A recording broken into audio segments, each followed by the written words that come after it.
Hi everyone. Today I want to talk about something I use all the time in my illustrations patterns. Actually, I'm going to flip through my pattern book while we talk. So imagine we are just sitting together and I'm showing you my sketchbook. See how this shape repeats again and again and again. That repetition, that's a pattern. So you see all small and big circles and lines. When something repeats, your brain starts to recognize it. It starts to expect it, and that's really powerful. A pattern is something that repeats in a certain order. It can be shapes, colors, lines, or objects that appear again and again. For example, if I draw circle, star, circle, star, circle, star, that's a pattern. The shapes repeat in the same order. Patterns can be very simple and very detailed, but the important thing is that something repeats and creates a rhythm. When our eyes see repetition, our brain starts to recognize it. After a moment, we can almost guess what will come next.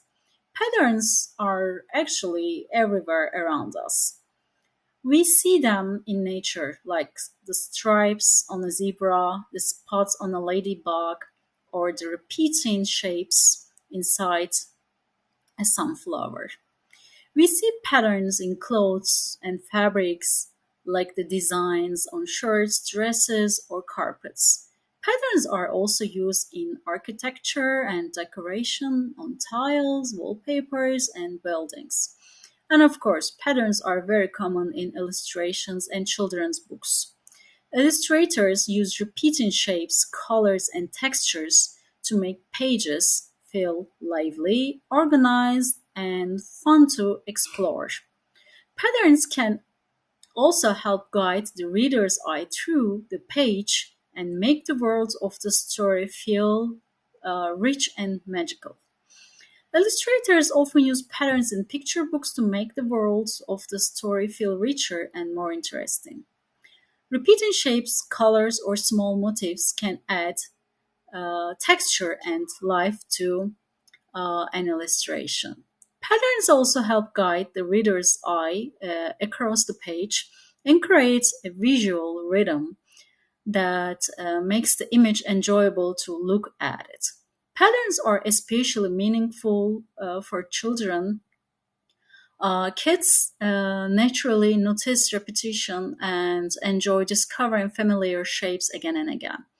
When patterns appear throughout a book, they help create a sense of connection and order, making the story world feel clear, playful, and engaging.